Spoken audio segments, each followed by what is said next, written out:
today's conversation is about reality. Reality really is what you make of it. And it's something that we all have to deal with, obviously, because it's part of life. Well, life for the last year or so has been a little bit weird because of the pandemic and all the implications thereof. The implications to our home life, to our relationships, to our business life, to our world. And so my big question to you today is, who is responsible for your reality? I would suggest that it's you. You are the thinker of your own thoughts. The choices that you make and what you choose to bring into your mind, your heart, your soul will determine kind of who you are. And, reality is a funny thing when the circumstances are such that everything is terrific, then it looks like your world is terrific with some people. But let me pose something to you relative to some friends of mine that I had when I was living in Tucson. They were prisoners of war in Vietnam. They were in the Hanoi Hilton, as it was called, and they were airmen that were shot down, and they were confined to about a 7x7 cell, two of them to a 7x7 cell. Some of them for 3 years, some of them for as much as 5 years. So when they were there, they made choices, and the biggest choice that they made is that they were going to survive. And they had virtually nothing. They had a little bit of food, and they had some clothes. They had, however, this pair of equipment that worked out to be really terrific for them, and it was sandals that they were given, made out of used tires. And so in order to be successful, what they recognized is that they had to be as healthy as they could, and that means mind, body, and soul. So what they did is they exercised. And you say to yourself, how can you exercise in a 7x7 cell? One of them would lay down, the other one would walk and stretch and do things. How can you communicate when you're with just one other person? You run out of stories after a while. And what they did is, and some of them were confined to isolation completely, where it was just them in a cell for an extended period of time. That was part of their punishment for doing things like eating an extra morsel. And so what they did is they communicated with their colleagues in the next cell through a code system that they had developed, something like Morse code. And so they evolved it to the point where they could play chess. So they were stimulating their minds. They were stimulating their bodies by being active. They used to say that they used to wear out a pair of the sandals that they were given in about 6 weeks. And they calculated that they had put thousands of miles a year by walking around their cell, but they were determined to be successful. What's my point? We live in a time now where isolation is almost mandated. There's some people that across the spectrum are taking it very seriously. They're shut in. They don't want to go out. They're freaked out. The information that they take in and that they process has conspired to create this sort of siege mentality that they have with their environment. And so their world has gotten really, really small. There's still connection to the outside, but I would suggest that the information that we take in has a huge impact on us. I like to say that a little spice seasons the whole stew. It doesn't take much of a bad thing in order to start to make us feel badly. And when we're inculcated, when we're just surrounded by this bad news that seems to be so prevalent these days, then we have got to make a choice whether we're going to take more of it in or whether we're going to create a reality that is of our own design. And so that's what I want to talk about a little bit today, how you have control over the things that come into your mind, your heart, and your soul. And so if my friends in North Vietnam, in prisoner of war camps, if they could learn how to be healthy, happy, somewhat, and survive, can we do the same thing? Well, I think that's a point of departure. But as entrepreneurs, we are really the ones that help to dictate how other people look at the world. To a certain extent, entrepreneurs are social scientists. They look at the world in a certain way and they say, I can make that better. That's at the heart of almost every entrepreneur. I can make this a little bit better. I can have an impact on this. I can be successful here. I can make these connections and people's lives will be better, including my own. The thing that I want to emphasize is that we have to start with ourselves. So your news feed, if it's nothing but bad news every day, find a different news feed. There's still great information out there. And I would suggest that what mainstream media and even the second tier of, state-sponsored media, which exists whether, we want to admit it or not, how things get messaged. We can choose to accept that, or we can have what I would call is somewhat of an objective worldview, looking at the world with some sense of evaluating the things that come in and supplanting that with good news that comes in. So if you look at the news on any given day, you can find that 90% of it isn't so good. What I've done is I've started reading books that talk about people that were in tough situations and that came through and they persevered. That gives me encouragement. That gives me hope. That allows me to be the leader and the entrepreneur that I'm intended to be, that I'm destined to be, so that I can do what I said before, which is to help others. And that's what I love to do. I love to be helpful. I love to be useful. It's hard to be useful when you feel as if you've been beat down. So starting with your health, Dan Sullivan has told me a few weeks ago that people go through the pandemic and they are either a chunk, a hunk, or a drunk.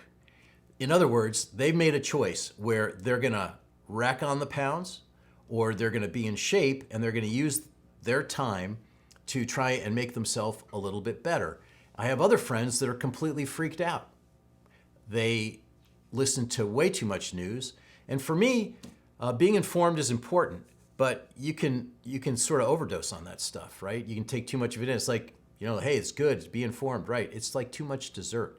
It's okay, a little bit is okay. If you have too much, you're gonna just blow up. Your blood sugar is gonna be a mess. You're not gonna have the energy that you need. Your pituitary gland is gonna freak out. A whole bunch of bad things happen, right?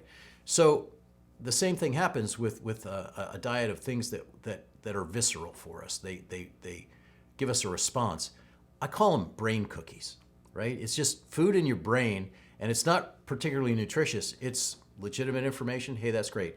But more information doesn't make something more true. We're all smart people. We have a pretty good idea what we're dealing with. Now we have to go out and be successful based on the hand that we're dealt. The best card players are not the ones that are dealt the best hand. The best card players are the ones that can take the hand that they've been given and they can do something with it. So we've been dealt a hand in our current cultural, social, political, economic environment. And what I would encourage you to do is to capitalize on some of the techniques that you've learned during the first part of the pandemic. It used to be that you could hang out with people and go grab a cup of coffee or go grab lunch or grab a bite to eat after work. In a lot of places, that's not available anymore. What is available? Communicating through Zoom. The good thing about it is it doesn't take very long, and what it does, it allows other people to know that you still care about them, right? People don't care how much you know till they know how much you care. And demonstrating this willingness to embrace with people that are part of your life is tremendously important right now. I see it not going on nearly enough because everybody kind of thinks, oh, they're locked up and they're freaked out, or they're, completely turning their back on the shutdown mandates that are in a variety of different forms, in a variety of different cities, and a variety of different states, right? So people tend to believe when people are left to think for themselves by not communicating, they never think the best. Unfortunately, it's a part of human nature. When someone else is, well, Jeff hasn't called me in 3 weeks, I'm sure he's really busy and he's tied up doing cool new things that he's going to tell me about someday. That is not what people are thinking. What people are thinking is, okay, well, he's either out of business, he's freaked out, or he's totally disconnected and doesn't care about me at all. He's dealing with things that I have no idea about, but they're probably not good. That tends to be the way that people think, unless we give them a reason to think about something good. So how do you do that? Well, you do that by connecting, right? On the phone, FaceTime, Zoom chat, a text, an email, really important. What I've gotten back to is a handwritten note. We're kind of inundated. A lot of us are in front of our screens for 8 to 10 to 12 hours a day, and we see all that. But when the Amazon man shows up, and we've got new packages, or the postal delivery expert shows up, professional shows up and gives us our mail for the day, then it's kind of like a break. Even if you're working at home, even if you're working in a small office with a small group of people, when you get the mail, it's a different kind of experience. So what's my point? Taking the time to write a note, you're risking your life to go to the post office these days. So people will believe that you really made a commitment to connecting with them via a handwritten note by going to the post office, right? And delivering it, because you've just exposed yourself, so to speak, to a whole bunch of people that you probably wouldn't choose to hang around with typically at the post office. So making an impact, doing something that's a little bit distinctive, doing something that's a little bit different, and acknowledging the fact that this thing that we're going through, it's not the same for everybody. So the way that you define it is entirely up to you. What I hope you will do, what I hope you'll come away with, is a willingness to communicate, right? From a front stage standpoint with the people that matter in your life. From a backstage standpoint, communicating with the people on your team that need to hear that you still love them and you care about them. And it doesn't take much in order to do that, right? In order to reach out. My responsibility is to let you know that it's important, that it makes a difference, and that you can have an impact by just refocusing what your priorities are. The other thing that I want to leave you with, take care of yourself. You have got to take care of yourself. Make sure that you get enough sleep. Make sure that the bad patterns that you may have gotten into the first few months of the shutdown and the shut-in, make sure that that's not your lifestyle anymore. You can choose to do something that will make a big difference. Little choices added together over a couple of weeks make a huge difference in our life. There is mind monsters that we all have that tell us it's and this is how you know it's a mind monster. Mind monsters deal in extremes. You will always be fill in the blank. You'll always be falling short here. You'll always be falling short there. You'll never be enough over here. You're too big. You're too small. You're too dim. You're too talkative. Whenever you hear those kinds of things, it's your responsibility to take that thought and capture it and put it to the side and go, no, I am not going there. That's something that we can do consciously. So when the mind monsters start knocking at the back door of your brain, my encouragement is to supplant that with something else, something that you know that's positive, something that's good, a dream, a goal, a connection, something that gets you excited so that you can rid yourself of those kinds of things. But that's the litmus test for knowing that it's a mind monster. It's that part of your brain that is seeped in fear. And I think that over the last year, that's been very highly developed in a lot of people, this kind of fear mechanism that they have. Well, you can stop that now. That's a choice. That's a choice to be different about how you look at things that come in, and then begin to look at some ways that you can input positive things into your brain. My news feed includes Success Magazine. And I'll tell you a quick story about Success Magazine is that the new editor every Sunday night, she recognized that a lot of us suffer from this Sunday night freak out, right? It's like, okay, the weekend is over, Monday, I've got all this stuff, oh my gosh, and the week is gonna be, and oh my. Well, her encouragement is to look at the past week, look at the things that you succeeded in, look at 2 or 3 things in the upcoming week that are positive, right? Some victories, because the mind monsters are particularly active on Sunday nights. So Success Magazine has recognized this. They've identified it. It's a phenomenon for a lot of entrepreneurs. So here's a tool that we can use that will help us be positive. The first thing that you need to do is that you have to decide that you're going to be successful, just like my friends in North Vietnam in the prisoner of war camps. They decided they were going to survive whatever it took. And this is what it kind of takes for us. It's not nearly as tough as the experiences that my friends had. We have a lot more tools to our disposal. We have a lot more people around us that love us. Take advantage of the good things and take the bad things and move them further and further away from your life and who you are. And I can guarantee you, you'll be a lot happier.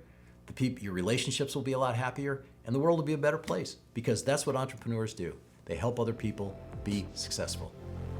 Thank you for joining us for the Death to the Org Chart podcast with Jeffrey DeMure. Be sure to subscribe on Facebook, iTunes, YouTube, and anywhere you listen to podcasts. To get more information about Jeff or to order your copy of the book, Death to the Org Chart, go to dttoc.com. Go create the freedom you were meant for.